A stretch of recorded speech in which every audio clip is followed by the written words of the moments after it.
There's a quantum law that's so fundamental, so embedded in the fabric of reality, that once you truly understand it, your entire life reorganizes around it. And here's the interesting part. It's not hidden. It's published. It's taught in physics classrooms around the world. But 99% of people would never connect it to what I'm about to show you today. Because this law doesn't just explain how atoms function. It explains why your life keeps repeating, why your manifestations don't land, and why some people seem to bend reality while most people stay stuck in the same loops for decades. And by the end of this video, you'll understand this law, the 3 forms of observation that control your reality, and the exact method to collapse any timeline that you want in your life. And so this law is called the observer effect, okay?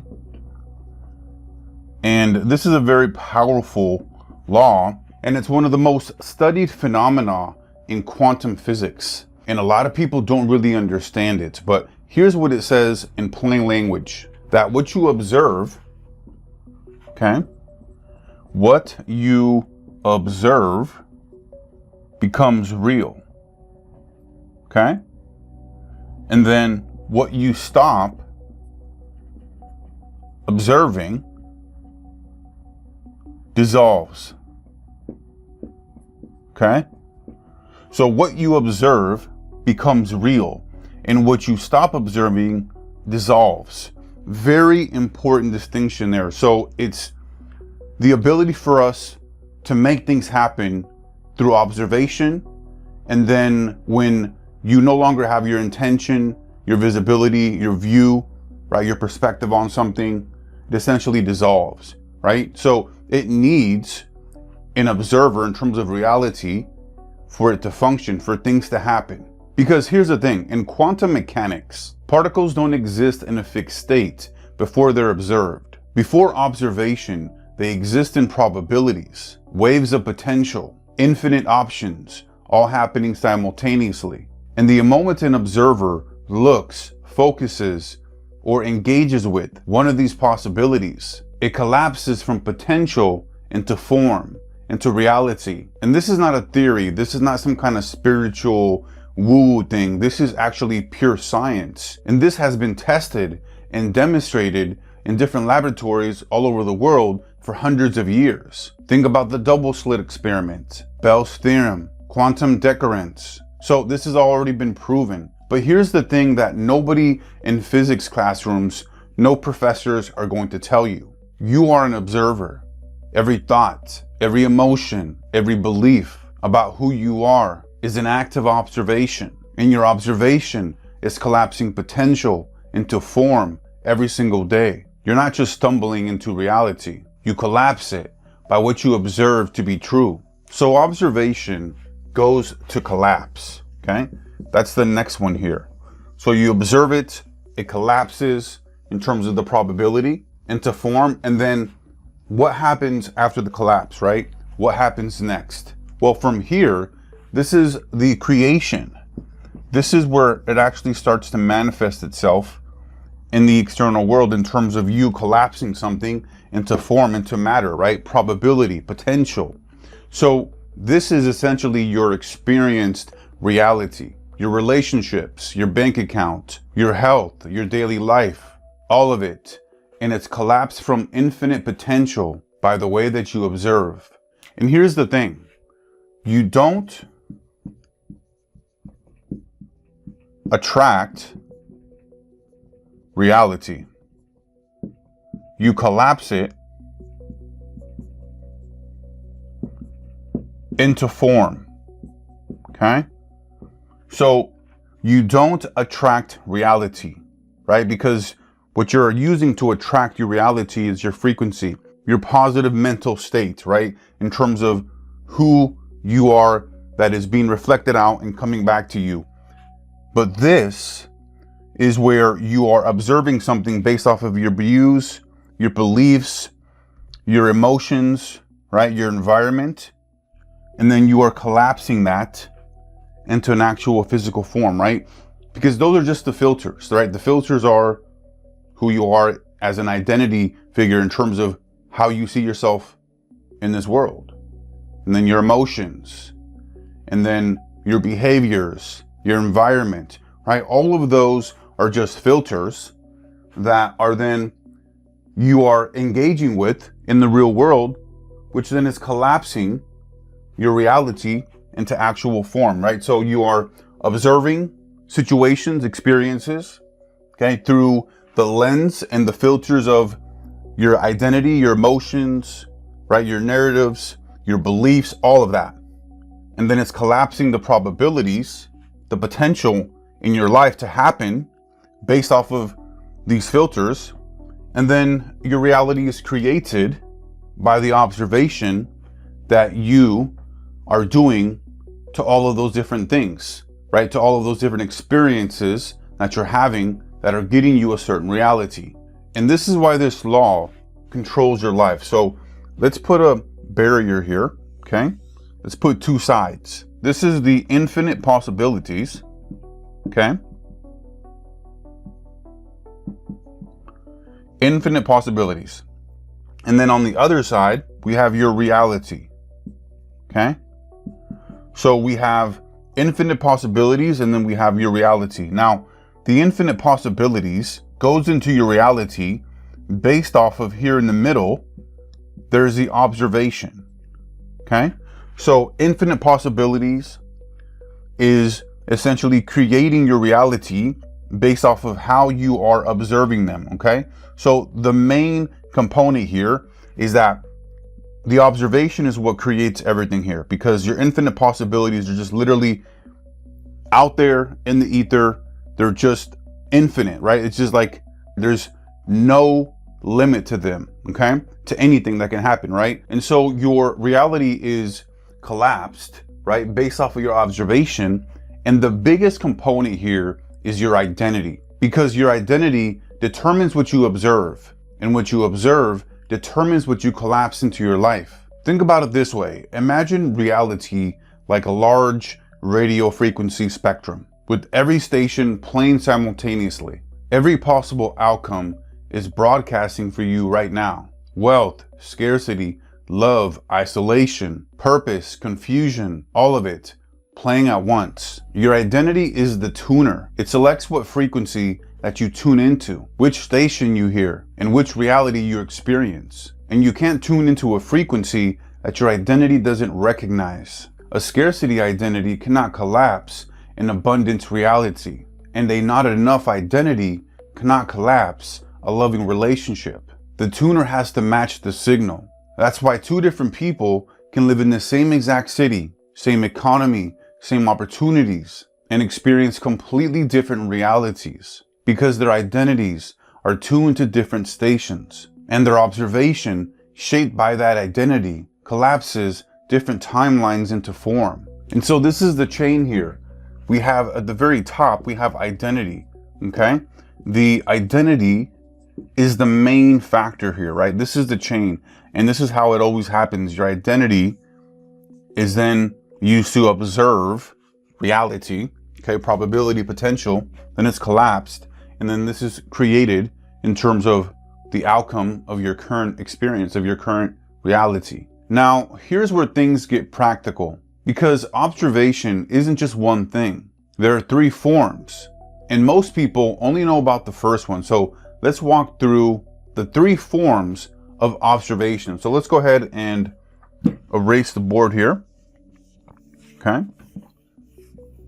And we're gonna walk through the three different forms, types of observation.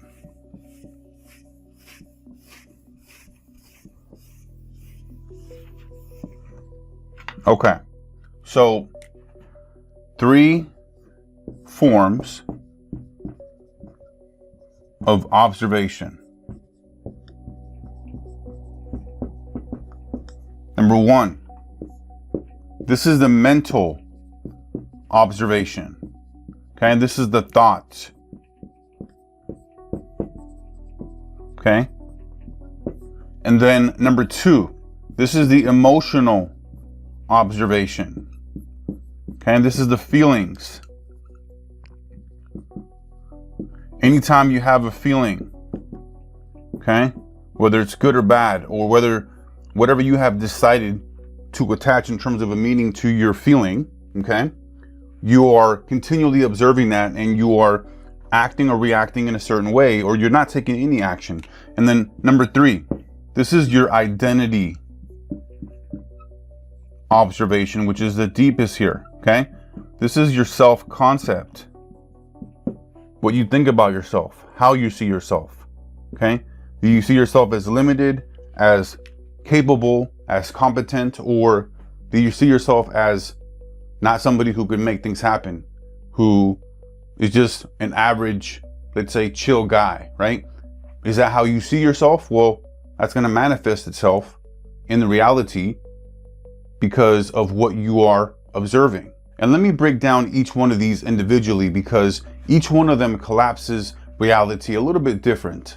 Okay, so let's look deeply at this number 1 here, mental observation. And this is probably most popular because it's centered around like the law of attraction, where it talks about think positive things, think positive thoughts, and positive things will happen to you.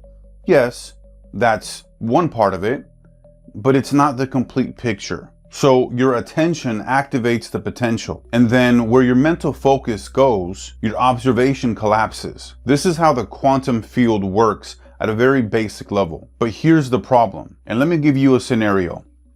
So there's a woman, and let's call her Jane. She wants to start a business, and she's reading all of the books. She creates a vision board. She has affirmations every morning. She's telling herself, I'm successful, I'm a millionaire, there are no limits to my abilities, all these different affirmations. She's always thinking positive thoughts, right? So her entire manifestation strategy, right, is in effect.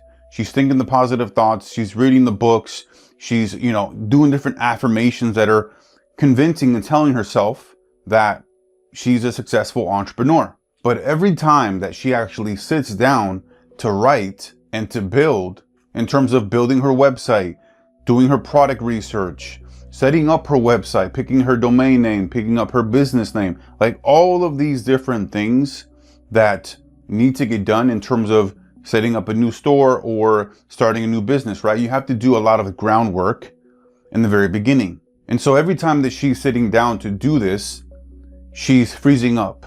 She's getting anxiety. She's planning everything to make sure that she knows exactly what she needs to do and when to do it. But it's more of the planning and more thinking about what needs to get done versus actually physically getting it done and executing.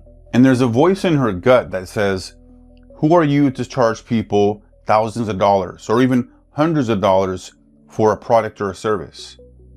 You've never done any of this before. Like, how do you know that somebody's going to pay you that? Or what if people judge you?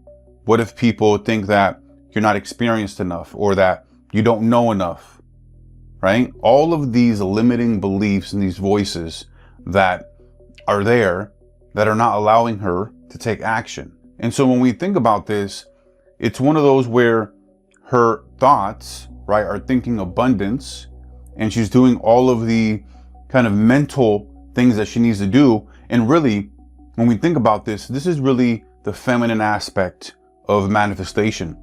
Quick little side tangent here. The feminine aspect of the manifestations is the vision, is the imagination, the creativity, right? The inspiration, the emotion. That is one piece of the puzzle. She's missing the masculine, which is the execution, the logic, the structure, the frameworks. And so she's just using one side of it. She needs to use the other. But her body is not letting her, because her body's telling her, hey, don't do this. You can get judged.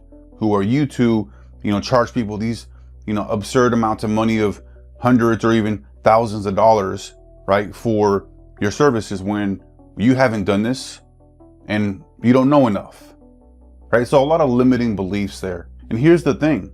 She can think positive for hours upon hours a day. But if her emotional observation is collapsing a fear timeline, then that's the reality that she gets. Paralysis, procrastination, self-sabotage, dressed up as I'm not ready yet. This is why affirmations alone don't work for some people.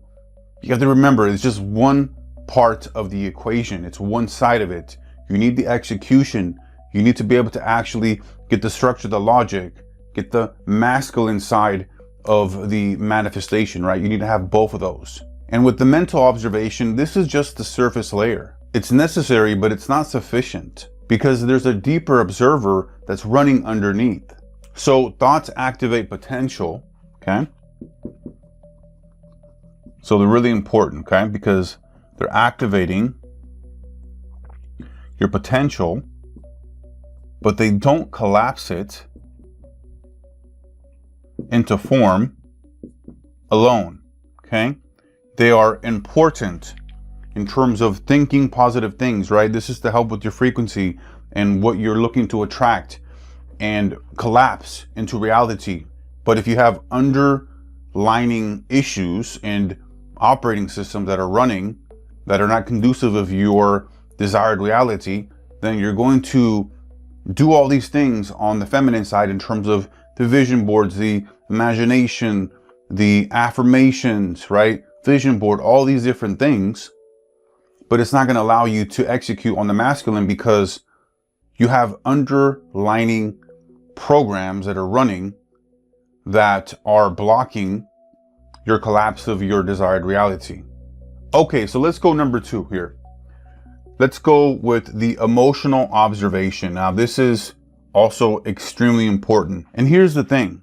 Your emotional state is a form of observation. Very, very important here, right? Because we're looking at these 3 different lenses. Your emotional state is very important, and it's actually far more powerful than just thought, because emotion is actually what the quantum field responds to. Think about it this way. This is a lot like just placing an order through like an Uber app or through DoorDash, right? It's just like placing an order even through like Amazon. You're just picking something and it's being delivered to you.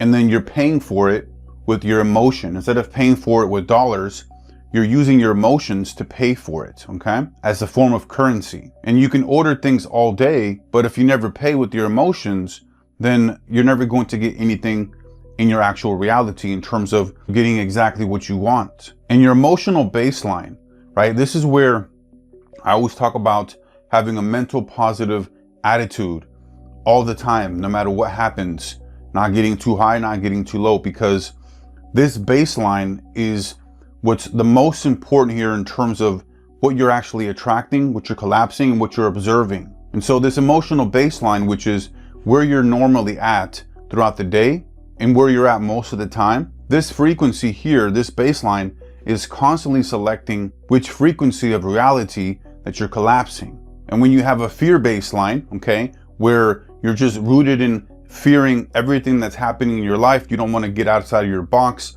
you fear that if you step outside your comfort zone, people are going to laugh at you, people are going to judge you, all of these different things. So you're going to continue to collapse scarcity, see things as threats, and create different isolated types of timelines, right? Those types of timelines where you have those things actually happening for you because that is what you are observing. And when your baseline is that of confidence, then you're collapsing opportunity, you're collapsing connection and momentum, those types of timelines. And when you have a baseline of gratitude, you're collapsing abundance, synchronicity, and everything just flowing to you, because gratitude, I would say, is probably the most powerful one here, okay?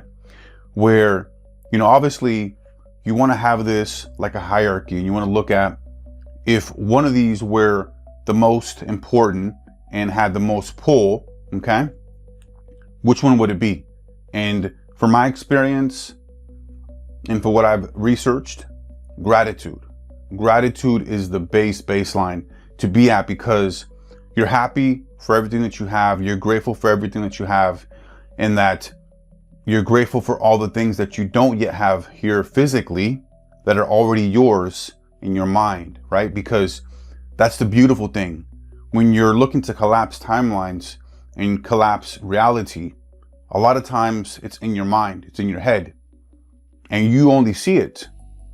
Others can't see it, but you know that it's already a reality. It's just a matter of time. And when you have gratitude, okay, and then you mix that in with confidence and competence, and then just a naturally positive mental state, that's the perfect mix. And let me give you an example so you can see how this works. You have two different guys that are both starting and building their YouTube channels. They're in the same niche, same skill set, same amount of content. The first creator, creator A, is checking their analytics every couple hours. And every time a video underperforms, his stomach drops, he spirals, and he asks himself, is the algorithm suppressing me? Am I just wasting my time? Maybe I'm not cut out for this. His emotional baseline while creating is that of scarcity, anxiety, and comparison. That's his emotional observation every single day. Now, creator B, he's checking his analytics every week. When a video underperforms, he feels the sting, but then he reframes it. This is an interesting data point, right? He's just seeing it as just inputs, data that he can observe, that he can analyze, and then learn from, right? Look at the picture in terms of what is going on here. What is the situation? Is there something that I could fix, right? Something that I can modify, adjust, instead of just sitting there feeling anxiety, having scarcity, right? Not really thinking if they're cut out for it, right? They're looking for ways to help and improve because they already know that they're going to be successful regardless. And it's probably going to be a little bit of a bumpy road, but they're okay with that. They've already accepted it. And so his emotional baseline is curiosity, play, and trust in the process. Same platform, same opportunity, but the first creator, right? Creator A is emotionally observing from scarcity and collapsing a timeline where growth feels impossible. And every setback confirms his fear. And creator B is emotionally observing from curiosity and collapsing a timeline where each video is a step forward while momentum is building naturally. And 6 months later, creator B is growing, and it's not because he's more talented, it's because his emotional observation was collapsing a different reality the entire time. And so think about it this way. Emotion, okay, is your energetic vote for the future. Okay? This is your vote of like, okay, this is actually going to happen. This is going to happen in physical reality, and it's going to manifest no matter what. Okay? Because you already know that it's a done deal in terms of that outcome, that reality. Right now, you're just going through little bumps. You're figuring it out. But you know, at the goal line, right? At the end of the destination, it's already clear. Like you already see that.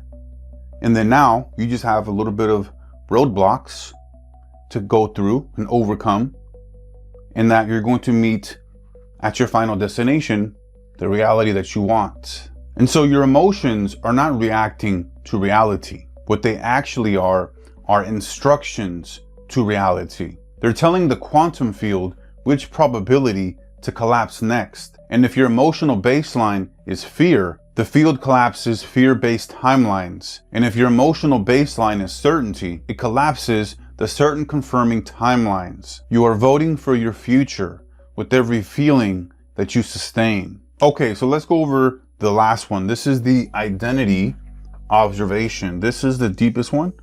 And this is the most important in terms of all of these different three. So really, you think about in terms of the most importance, okay? It would actually be identity, and then your emotions, and then your mental observation. So this is not in an actual order in terms of hierarchy, but the identity, this is super powerful here for you to really understand, because this is really something that only 1% of the population truly understand, because this is the one that controls the other two, okay? The identity is really the most powerful, potent, right? This drives everything here, okay?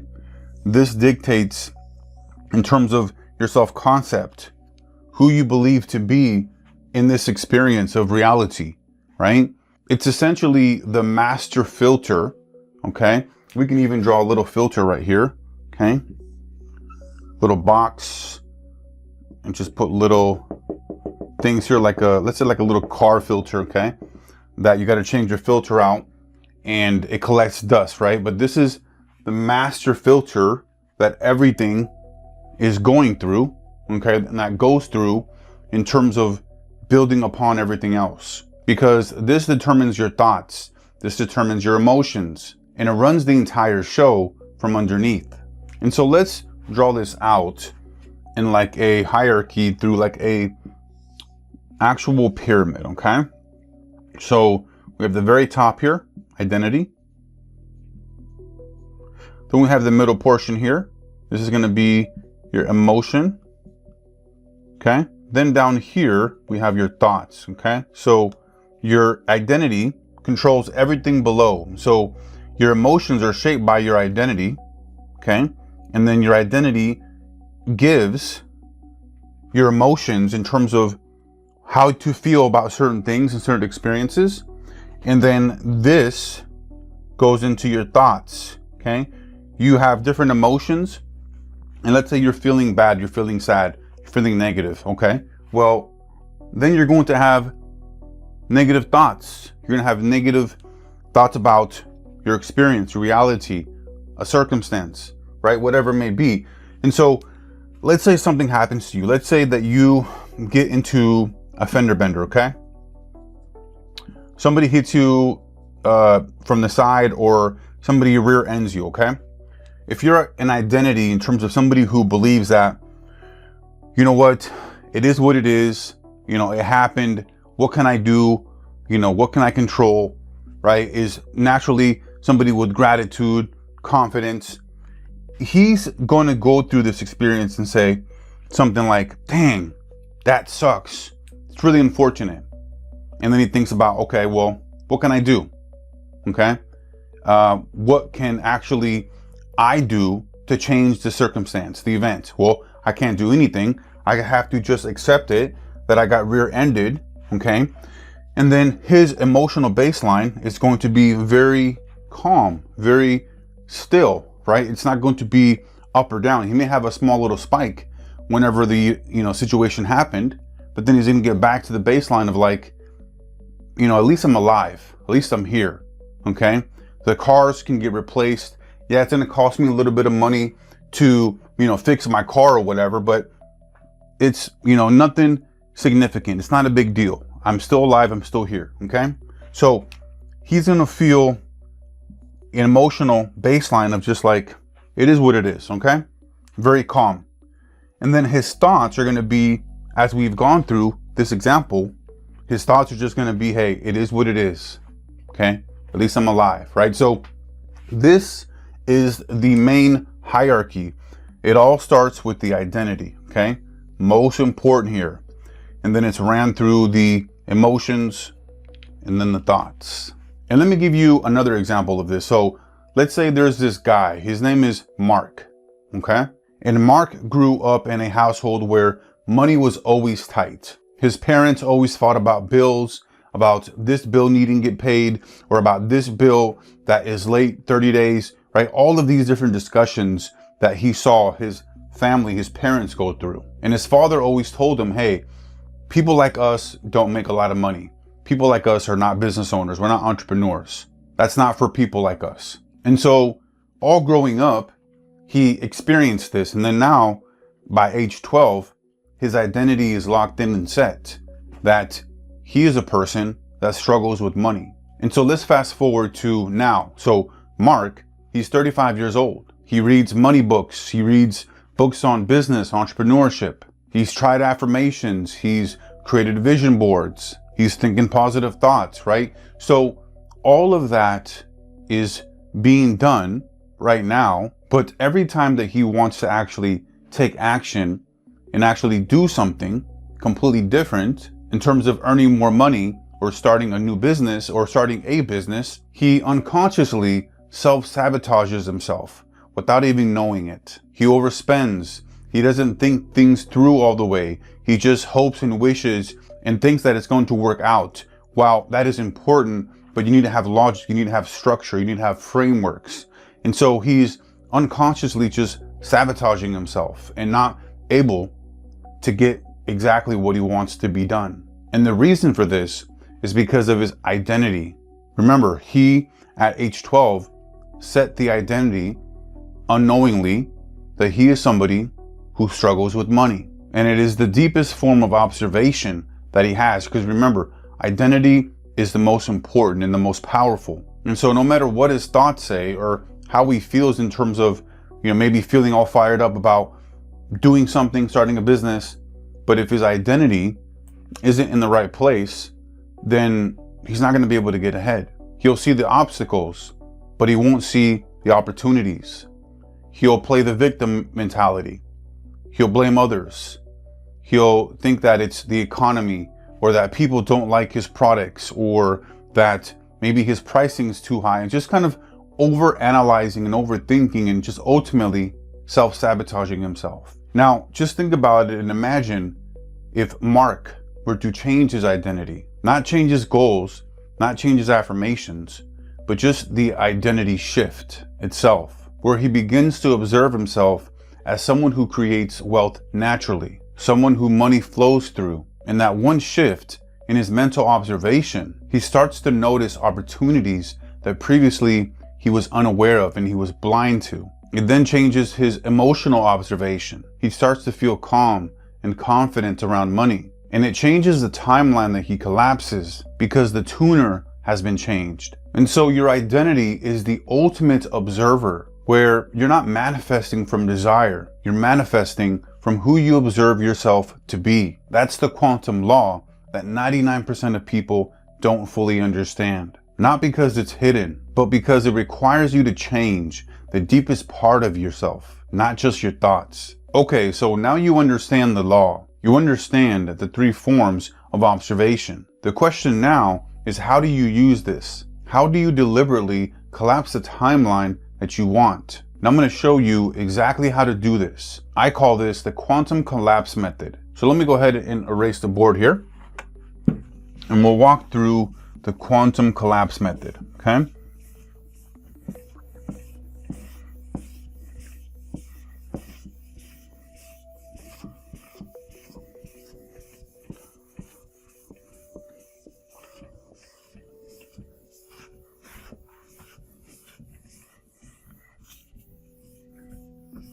Okay, so the quantum collapse method. So this method is called CORE, okay? And it stands for collapse of reality engineering, okay? It starts with C. So C is where you are choosing the future timeline. Okay? Then you have the O. This is where you observe through identity. And then you have the R. Remove counter observation. Okay? And then the E. Embody the timeline. Okay? So it's 4 steps, and let me walk you through each one of these individually. So step 1, this is where you want to choose your reality, your future timeline. And this is not about choosing a goal or a specific outcome that you want. It's about choosing an identity. And most people, when you think about it, they're starting with things like, I want to build a 6-figure business. I want to make $10,000 a month. And then from there, they work backwards from the goal. Now with the CORE method, this starts completely different. We start with the question, okay? And the question here, who is the version of me that already has this? Okay? That is the question that we start with, okay? Choosing the future timeline. What is the version of me that already has this? And so it's completely different than what normally happens here, right? Where you're thinking about, what do I need to do? What are the tasks, the action items, the planning, right? All of that, the strategy, the tactics, like what is all of that that I need to do? But that's not the case here. With this method and with actual real reality, it all starts with who do I need to be? Who do I need to become for this to be normal? And let me show you the differences here. So you have a goal-based approach, okay? And you say, I want to make 20K a month. So you grind, you hustle, you force. You're in a constant state of trying, reaching, and your identity is that of which you don't already have what you want, right? You're working towards it because you don't already have it. So it's this constant thing of like, I need to hustle more. I need to work more versus already knowing that you have it. And then you're working calmly and cautiously, optimistically, because you know it's already an inevitability. And then that identity that you have in terms of not already having it, then that keeps collapsing realities of you not having it and then reinforcing that. And then we have the identity-based approach where you are thinking to yourself and as someone who makes $20,000 a month. Now ask yourself, what does that person do on a Tuesday or Wednesday morning? What does that experience, what does that reality look like? How do they respond to setbacks? How do they make decisions? What do they spend their time on? How do they feel about money? And the answer to those questions becomes your blueprint, not a to-do list, an identity blueprint. So don't choose the goal, choose the self that already has it. So let's go to step 2. This is where we are observing through identity. And the thing here, this is where you train all 3 forms of observation to fully align, where you ask yourself 3 questions every single day. What would this version of me think about in this situation? What would this version of me feel right now? How would this version of me interpret this setback? And let me give you a practical example here. Let's say that you're building a business and you post a piece of content that doesn't get any type of engagement, any type of interactions. No likes, no comments, no shares, nothing. Your current identity observes this and says, see, nobody cares. I'm invincible. This isn't for me. Your chosen identity, the one with the thriving platform, observes that exact same event as day 47 of building. The data is telling me ABC. It's telling me that I need to adjust the message, I need to adjust the image, the thumbnail, whatever it may be, right? They're taking it in as just data. No emotional spiral, no identity crisis, just data. Same event, different observer, different reality collapsed. This is what I mean by the observing through identity. You're not pretending that the situation is different. You're interpreting it from a different self. And that interpretation, that observation is what determines what collapses next. And so the observation must match the identity. Okay? Very, very important here. Okay, so now that we have gone through the observation and understand that it's important to go through the observation through your identity lens and not looking at it in terms of goals or outcomes. And in step 3, this is where we remove the counter observation, okay? And so this is the step here that a lot of people and most people skip, which is why their manifestations keep glitching. Counter observation is essentially anything that collapses your old timeline, anything that reinforces the old identity that you're moving away from. Think of it like an interference. In quantum mechanics, when 2 wave patterns collide, they can cancel each other out. And that's what happens when you affirm, I am abundant in the morning, and spend your day scrolling through Instagram and TikTok and reaffirms that you feel broke. 2 conflicting observations. And so they cancel each other out and then nothing happens. And here are the most common forms of counter observation. So you have number 1, you have the doubt loops. Okay?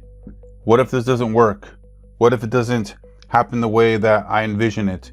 What if this happens? What if that happens, right? Anything in the world can happen. And so you're consistently running these loops, convincing yourself that it can't happen, so it doesn't. Number 2, you have old stories on repeat. Okay? This is where you have been essentially doing a lot of this different stuff previously, perhaps, right? Maybe you've tried different businesses, maybe you've tried different opportunities, maybe you've tried before to do something, but you've always come up short. All of those things are just stories and narratives that are keeping you in the same place, because it's telling you, hey, remember that one time when you did and tried ABC and it didn't work? Why are you going to try again? We already know that it's not going to work, right? So very important to be aware of that. And then number 3, you have the environmental triggers, okay? Very, very important here as well, in terms of you have your family, you have your friends, you have maybe your coworkers, people around you that bring you down to their level, right? And a lot of times it's just by love that they're doing it, in terms of, you know, hey, don't put yourself out there, don't risk too much, try to play it safe, because it's just kind of the projections of themselves onto you, right? But it's a big thing, because especially if you're someone who's really swayed by other people's opinions, and maybe you don't want to hurt your parents' feelings or your friends' feelings or whatever, right? Whatever that may be. Environment is a big component here. The final one here is the emotional addiction. You know, maybe you are addicted to feeling a certain way, like almost like always feeling negative, or being like in a toxic relationship where you get off on like the emotional highs and the lows, right? And that's something that also is something where it's like, it's familiar to you, right? Like this is all you know. All you know is toxic relationships where there's emotional ups and downs, and then you get excited, it becomes familiar, right? And then it's just like you're addicted to it. And with the emotions here, this is something where your nervous system can get used to your old identity in terms of your emotional state from your previous identity, right? You can get used to that. And so it wants to go back to what's familiar. Even if it hurts in terms of you don't want it, you actually want success, you want bigger and better things. It's a protective mechanism for your identity that's trying to maintain and keep itself safe, right? Keep you safe. It's looking out for your best interest. But I would say that something that you can do to help with this is to separate yourself from it, in terms of it just being an identity, like a mask that you put on, and talk to it and say, hey, listen, I understand your role. I understand that you played a significant role in my life, and I'm grateful for that. But I'm moving on to another role, right? I'm moving on to a different version of myself. But I'm grateful and thankful for everything that you did in the role that you played. And I understand that you're just trying to keep me safe. Thank you for that. And then move on and move forward. And so when you can get to a point where you realize that voice is just there trying to protect itself and protect you, you just no longer pay attention to it, and you acknowledge the role that it played, and you continue to move on to what you're doing, right? It doesn't bring you down anymore because you've moved past it and you accepted it, you've acknowledged it. And that's how you get your power over it. Okay, so now we want to go over the last step here. This is the embodiment of the timeline. Super important here. This is the step that turns the quantum theory into physical reality, where you are embodying the timeline, taking action and acting as if, right, you are that identity. Because this is how you collapse timelines. This is how you get exactly what you want. And you understand that it takes time to manifest and happen in the physical reality, in the physical realm. But you internally already know that you are someone who does ABC, who is financially responsible, who is confident, who is competent, all of that. And so you start internally acting, thinking, feeling, behaving this way, and then it all starts to manifest itself externally. And here's the thing, like, you have to physically make this happen in reality, right? Like, you need to take action. And a lot of times it's just simply little micro actions, doing what you say you're going to do, taking action on a plan that you put together, getting structured, have a plan of attack, lay out your week, your month, your next 6 months, your next year, right? When you have everything structured and logical, this is the masculine aspect of the manifestation, right? Where you are physically making things happen, because you can have the manifestation on the feminine side, right? All the vision, the imagination, the vision boards, all of that. But if you can't execute and embody the identity that has all of that, then you're not going to get your desired reality. And so let me give you an example of this. So now you have updated your identity as somebody who is valuable provider, who contributes a lot of value, and that's how you build wealth. So you build wealth through the value that you provide to the marketplace. And so since you now have embodied that and have started to act that way, that doesn't necessarily mean that you, let's say you're working, a full-time job, doesn't mean that you need to quit your job tomorrow and, burn all the bridges and just take massive risk. No, that's not what that is, because that's pure desperation. That's really dressed up as boldness. The aligned action here might be where you are, let's say, researching, planning, structuring your website, right? Doing things that are moving the needle forward, right? Moving the needle so that you can ease your way into that business, into creating value, right? Whatever it is that you're trying to do there, instead of just trying to start the next day, right? And completely be that person in terms of your identity and just burn all the bridges and be desperate and take all these bold risks. You want to be somebody who has all of that in terms of you provide value to the marketplace and people compensate you fairly and adequately, but you also need to look at your initial situation. Use first principles thinking.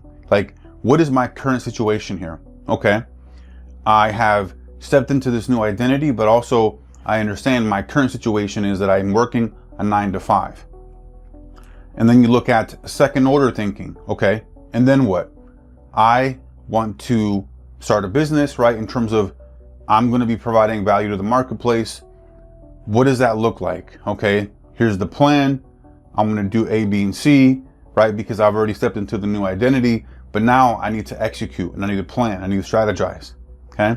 And then we look at the third order thinking. So what are the long-term implications of this, right? So once you step into that new identity, you also need to have the awareness and the acknowledgement and acceptance of your current situation of like, hey, this is where I'm at and this is what I need to do to get to my destination in terms of what I already have in my mind and internally as my identity, right? I need to do these things here in the physical reality to make sure that everything is aligned. And so this is where the synchronicities start showing up. This is where the opportunities start to show up, where you just start seeing things happening, moving and shaking because of your internal reality and your internal identity being shifted, right? Like you've expanded your lens of what you see and what you're capable of actually collapsing in terms of your reality, right? Because once you change the identity, your lens is now completely different. Things that you may have overlooked are now right there in front of you. And you're like, wow, I never saw that before. But likely they were there the entire time. You just didn't have the conscious awareness to see that because it wasn't from the identity that has that potential to see this, to see these new things, right? And so ultimately here, your actions are the ultimate expression of your identity. Okay, so now that we've gone through the entire core method, let's look at the full application of how we can use this core method in practice. So let me go ahead and erase the board here. Okay.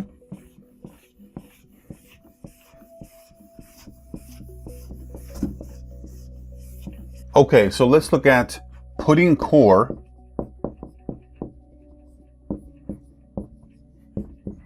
into practice. Okay. And let's walk through a full application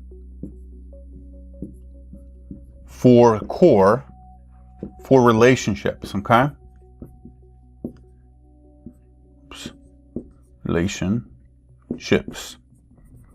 Okay, so let's apply core to different types of relationships. So here's the thing. Let's say that you keep attracting the same type of partner, somebody who is emotionally unavailable. They're very polarizing. They're very hot. They're very cold. You feel like you have to earn their love and you constantly put them on a pedestal. And every relationship starts really the same. So it starts with the honeymoon phase. You have great times, great experiences, but it always ends painfully. You have the same patterns with different faces. Here's the thing with this. Most people are going to naturally blame the other person for what they're going through. Or they're going to blame the dating pool or the environment, the society, the economy, right? Think of anything that you can blame for whatever dating experience that you have, right? You could just even also make up stuff, right? Like it's, the time of the month and all this stuff, right? That you can essentially create in your mind as to justification, reasoning why you keep attracting the same types of partners. And here's the thing that's happening that they're unaware of. They keep collapsing the same timelines that reinforce the observer effect that they are having on relationships, on partners, right? From an identity, from an emotional, and from a mental standpoint. And this is all because their observation hasn't changed. So let's walk through each step individually and with some depth. So number one, okay, they need to choose the future timeline, right? This is the step one. Now, this is where they actually deliberately, consciously need to choose the version of them that is deeply connected, that is secure, and a loving partner, right? That's the version of themselves that they need to collapse in terms of the timeline, right? The timeline that has them as that type of individual, because then they're going to attract those types of relationships. And so you begin to ask yourself, what does that version of me, what are they doing in terms of the dating and relationships? How are they thinking about themselves? How are they communicating?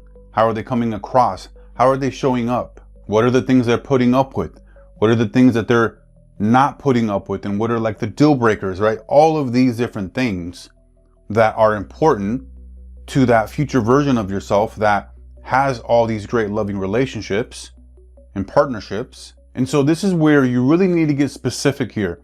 You need to get specific as to what that person looks like, that version of you. Go through all those different questions and get very specific about what that looks like for you. So number two, right? Step number two, this is where we are observing from identity, okay? And here's the thing with this. So an example, when somebody is not texting you, okay?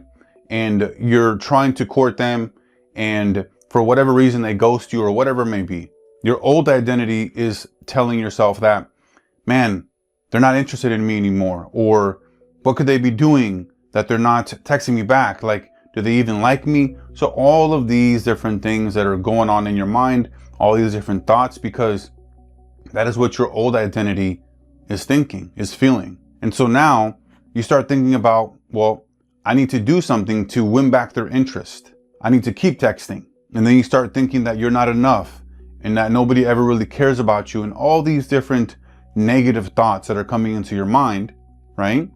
Because of the identity lens. Now with your new identity, you start to think a little different. Your new identity is thinking and observing like, okay, you know what? They're living their life. I'm living mine. We'll connect when we can. I'm secure in who I am. It's the same event, but it's a different observer. It's a different emotional cascade and a different reality collapsed downstream. And then we want to remove the counter observation. Okay? This is the hard one here, where we're going to be going back to our old identity and it's going to try to protect us. But this is where we stop, like the late night scrolling on your ex's or the person that you're talking to's profile on Instagram, right? Like they haven't texted you, maybe they ghosted you, maybe you're feeling a certain way, and then you're stalking them on Instagram or TikTok, whatever that may be. You're looking through their profile, their pictures, all of that. And then your buddies or your girlfriends are reinforcing that reality that all men are this or all women are that, right? And so it's this constant reinforcing of your old identity. Now, the most important part here is to catch yourself when you're doing this and noticing, whoa, hey, what's going on here? Like, why am I thinking this way? Like, nah, I don't think this is the case. I think the case is and you fill it in with an empowering identity lens and perspective, right? And then number 4, this is the final one here, okay? This is where we are embodying, okay, the identity. So this is where we want to embody the person, right? The identity of someone who's already in a successful, loving relationship. And we're embodying that right now. Not when you find them, but right now. This means setting boundaries for your current connections. It means not abandoning yourself to people please. It means filling up your weekends with something fun and exciting to do instead of waiting for somebody to text you or to get back to you or to see what's going on so you can go out and party and try to go after somebody, right? Whether that be trying to go out on a date or trying to go out to a club or something that may take away from your overall goal, right? And strategy of maybe running a business, whatever that may be. I'm not saying that, don't go out and have fun, have a good time, but I'm saying, think about it. Is it going to be conducive to what you ultimately want? Then I would say yes. But if it's in any way limiting to you, then I would really question it. And if you're completely single, this isn't about attracting the right partner right here, right now. It's really about collapsing a reality where you're already whole. And that is the reality where the right person shows up. And this core method is really applied to any different part of your life, whether it be love, relationships, money, success, fulfillment, whatever that may be. The architecture is the same. You change the identity, you change the observation, and you change the collapse. You were never missing the power to change your life.